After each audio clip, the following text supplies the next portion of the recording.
Well, first off, I would like to have a big round of applause for everybody who's presented today. My goodness. It has been absolutely amazing. Got to see some of it via the live stream before I got here. And now looking back in the green room and backstage, I think everybody's been treated to a pretty marvelous experience. Well, my name is Frank Baker, Director of Eagle Marketing and Managing Director of E-Town Magazine. And when I talked to Adam, Mr. Beauchamp, and he asked me to do this, since I went to Waller, I thought, you know, I want to really kind of think back and kind of try to put something together that has some worth and some personal meaning for me, and maybe it's something that you folks can take and use. And the thing I came to realize is almost everything that has been good or fun or worthwhile or helped me progress in my career has been because I basically just jumped into it without fully knowing how it was going to work out. And that could be a little scary, but it also gives you the chance to explore some opportunities that otherwise you might not have exposure to. First example, and I started school the first few years, my elementary education was up the highway, a little school in Kremlin, Oklahoma. And Kremlin back then, you could put the high school and middle school, even though back then we called it junior high, and all the grade school, and probably put them about 1/2 of this auditorium. Weren't that many people. And so it was the first grade, and I was kind of, I don't want to say I was a distracted child, but I had a little extra energy, was running around, kind of in people's face, the teacher's face, and God bless my first and second grade teacher, Carolyn Rathmel. She was so understanding. She kind of gave me my head, but also gave me a little direction, purpose. And so one day we were having music, and I forget what we were doing. I think we were listening to the Grand Canyon Suite by Freddie Groffet. And somebody came in from the high school part. And as soon as we had a break, they said, you know, we're doing the school play. We need somebody to play Tiny Tim. And Ms. Rathmel, I think, probably just to get me out of her class. But she looked at me, and I shot my hand up, and I went, sure. And so they dragged me into the theater, a little play production. Never done it before in my life. Had no idea what I was doing. But I got to play Tiny Tim. And the other thing I realized, which kind of helped lead me into entertaining, keeping people smiling, we had one scene where we were sitting around at the Cratchit table, and we're like doing Christmas dinner, and I got a big spoon of mashed potatoes, and I was sitting, I think, on my mom's lap at the end of the table. And of course, if you ever work in theater, sometimes the food, since it sits around for a while, gets a little hard, a little cold, tiny bit old. And so I was trying to get this big thing of potato off on my plate. It wouldn't come loose. The audience was starting to chuckle. I pulled it up like this, and I stuck my finger behind it. And I thought, well, I'll just plop it off on my plate. I set it the length of the table and hit Bob Cratchit between the eyes. And I got a laugh. And I thought, ooh, I like that. And so the next year, they drafted me. We did a play, Rudolph the Red-Nosed Reindeer. I got to play Rudolph. And it was just one of those things that planted a seed that made me realize I enjoy being in front of people. I enjoy entertaining people. And it's kind of been sort of the baseline start for my entire career. Fast forward, we move into Enid, and I start, back then it was junior high, Waller Junior High School. I had never been, coming from Kremlin, to a school this large in my life. This seemed like this was the Oklahoma State University campus plus a third of OU. It was just these rooms went on forever, and there were all these people, and oh my God, what's a little guy from Kremlin, how am I going to fit in? Well, once again, very blessed to have superb teachers. Howard Dominic was the speech teacher here at Waller. And he suggested, I was in a speech class, and he said, now, you've done some stuff before, haven't you? I said, yeah, I used to do some of the plays in Kremlin when I was in grade school. He said, well, you need to try out for the school play here at Waller. And I got to play the semi-villain in The Remarkable Incident at Carson Corners, and it reignited a love of theater and performing, which has stayed with me my entire life. In fact, today, I think my wife is out there somewhere, Carmen Ball. She's the director of A Christmas Carol, and I'm going to play, since I'm a little old for Tiny Tim, I'm going to be playing Jacob Marley, the ghost, the first ghost that comes to haunt Scrooge. That's coming up in a few weeks at the Gaslight Theater. So thanks to Howard Dominic, suggesting you should jump into the school play. I did it. I'm still doing theater. I've been doing it from the beginning. Another teacher right here, and I was standing right down there. It was Ben Abercrombie, who was the band teacher here at Waller back in the day. And they had a kind of a group meeting, and I think all the junior high band directors came, and they had all these instruments lined up on the stage. And you kind of got to pick what you might be interested in. And I came here with my mom and said, I want to be a drummer. It's going to be so much fun. Everybody wanted to be a drummer. And Ben came over, we got to talking. He said, do you want a challenge? And I said, well, maybe. And it turned out Ben was a French horn player. And he said, well, the French horn is one of the most difficult instruments there is to play. Do you think you're up to it? And I went, sure.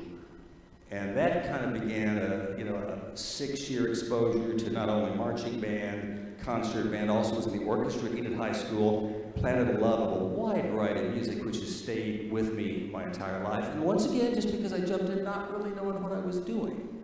So that's two good things, being on stage in a play, also finding a great love of music. The third thing that happened in this very auditorium, and it's about, if you go where on the headline here, the Sometimes You, I was sitting in a chair there a few years down the pike, and a little girl I had a tremendous crush on was sitting right about there. And I got to do a solo with my French horn because I kind of developed an aptitude for it. So by the time I was a 9th grader, back then you were still in junior high in the 9th grade, and I got to do my solo, and I came out and I sat in my chair right about there, and I noticed she was sitting right in front of me. And she, intelligent, cute, most delightful little gal in the world. And I thought, oh my gosh, she's going to see me in my moment of glory. Now, for those of you who maybe don't know about the French horn, there's one kind of downside. As you blow into it and perform, the horn tends to build up a certain amount of spit and saliva. And if you don't get rid of it at some point, your sound will start bubbling and popping. And so, totally used to as a French horn player, there was a break, the band was playing, before I came back for the rest of my solo. And so I take off my mouthpiece, turn it upside down, and I'm a spit-heavy kind of guy. And I probably dumped out about a gallon of spit there on the stage. It's what you do if you're playing a French horn. And I looked up at the little girl I had a crush on, and I thought she was going to hurl. And she always just kind of kept her distance from me. I think she thought maybe if I tried to kiss her, the spit would, I don't know, drown her. I'm not sure. So those are the 3 things I remember specifically from Waller. 2 of them were very, very good. Moving on to high school, and here again, just in terms of jumping into things you're not sure if you're qualified for, I was in a speech class at Enid High School, and Nora Bloom was a speech teacher. We got a section on radio broadcasting. And we put together a little newscast, a couple of stories, and read the news, had a few off-the-cuff remarks, and afterwards, and I got a good grade on it, she said, you know, have you ever thought about maybe doing radio broadcasting for a career? I was like, no. And so I always believed in going to the source. And so Pat Murphy was managing one of the radio stations. She was in trail broadcasting. I think Tom Nelson was in the audience a little earlier, who works here today. And I drove out there, was I think a junior in high school, maybe a sophomore. And I went into Mr. Murphy and I said, I'd like to find out about radio. And we talked for a while. I said, well, how about you come out in the evening and consider it with our evening disc jockey? I went, sure. I said, I'm not going to pay you, but if you want to come in on your own time and just observe, feel free. So I started coming in. The guy who hosted the evening show, Charles Stacy, he was a student at Phillips University, went on to become a state legislator. We became friends and stayed in touch for years and years.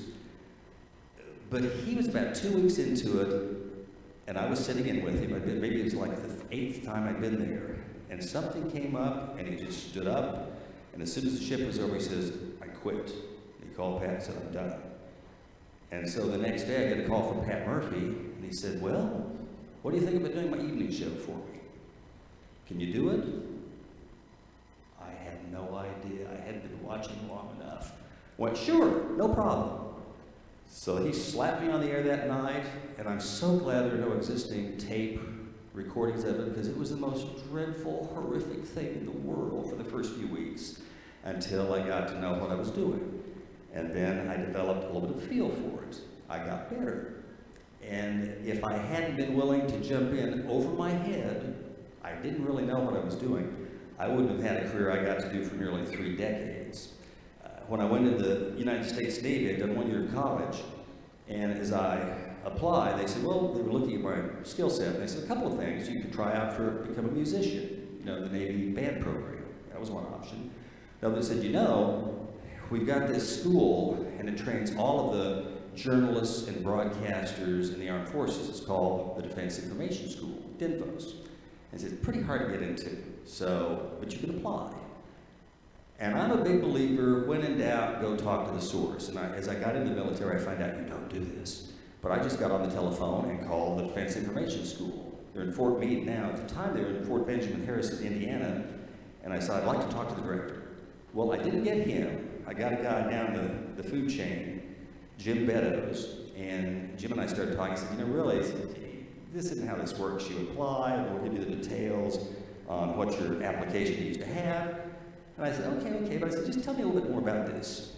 And we talked for 20 minutes, and he kind of walked me through exactly everything I needed to have, and I was accepted to the Defense Information School.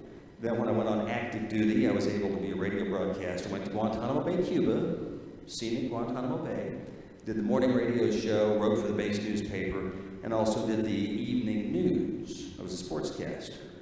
And when I got back to Enid, Oklahoma, went to Phillips University. And then, this is another time when you just kind of need to jump in where you feel like you're in over your head. Went to Phillips University, got a bachelor's degree, and all the time I was going to school, and it's where the NOC Enid campus is now. It was a wonderful private liberal arts university. I was working full-time in radio all the time I was going to school, and when I graduated from Phillips University, it was at Convention Hall, part of the Enid Event Center. Okay, I'm a baker. And there was this beautiful brunette gal behind me, last name Ball. And I made a little conversation with her because we were in line to graduate together. Didn't think anything more about it. We chatted a little bit. She was in theater, I was in history and philosophy, so we really, you know, and I was working full time, so I didn't really get the chance to mix and mingle with her very much. But we chatted, we graduated. I went to grad school at Oklahoma State University in history, and then got back out into radio, and finally didn't come back to Enid until early 80s or so. And so I'm working back at KCRC, and I'm doing an afternoon show, and a good friend of mine had the office next door, a young lady, and a big plate glass window through the window, or was the window. And so this beautiful brunette gal walks into the office who's good friends with this gal. Turns out it is Carmen Ball again. And I'm sitting there, I'm talking, I get to a commercial break, I start a long record, and I go, I've got to come up with some kind of excuse just to go in and say something to the one gal I work with, and then kind of reintroduce myself to Carmen. And I thought, oh, she's intelligent. She's too pretty. I'm in over my head. By golly, I'm going in there. And I tell you what, I think of all the performance things I've done, I think my heart was probably racing the most when I was doing that. Crowd of 500, no big deal. But going in to talk to a sharp, pretty lady, I was terrified. Well, we chatted. For the life of me, I can't remember what I said, and she would come back up to the radio station, we'd chat a little bit more.